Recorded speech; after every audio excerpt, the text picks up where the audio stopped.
ভারতের সিনেমার জগতের সুপারস্টার শাহরুখ খান। শাহরুখ নিজের অভিনয় দিয়ে ইতোমধ্যে বিশ্বজুড়ে নাম কুড়িয়েছেন।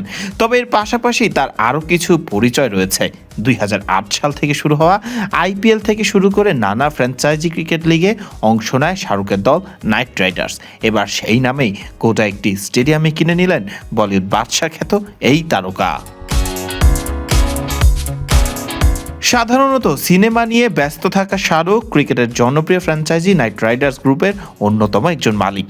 এই নাইট রাইডার্স গ্রুপ নামক প্রতিষ্ঠানটি ইতিহাস করেছে এবার ক্রিকেট জগতে। আন্তর্জাতিক ক্রিকেট স্টেডিয়াম নির্মাণ ও পরিচালনার ইতিহাস, তাও আবার নিজেদের দেশে নয় বরং বিদেশের মাটিতে।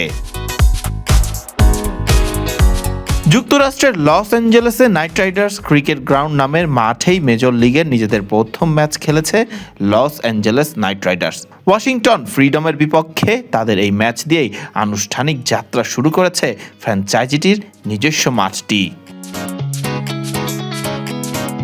স্টেডিয়ামটি নিয়ে শাহরুখ জানিয়েছেন, যা একসময় স্বপ্ন ছিল আজ তা বাস্তবে পরিণত হয়েছে। বিশ্বের দ্বিতীয় সর্বাধিক দর্শকপ্রিয় খেলা ক্রিকেটকে লস অ্যাঞ্জেলেসে নিয়ে আসা আমাদের জন্য একটি ঐতিহাসিক মুহূর্ত।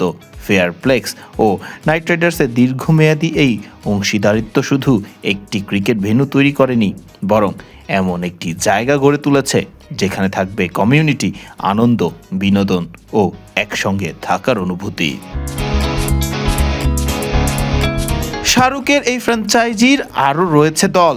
ভারতের ইন্ডিয়ান প্রিমিয়ার লিগে কলকাতা নাইট রাইডার্স, সিপিএল এর মঞ্চে রয়েছে ত্রিনবাগো নাইট রাইডার্স হিসেবে, আইএল টি20তে রয়েছে আবু ধাবি নাইট রাইডার্স নামে এবং লস অ্যাঞ্জেলেস নাইট রাইডার্স নামে দলটি খেলে মেজর লিগের আসরগুলোতে।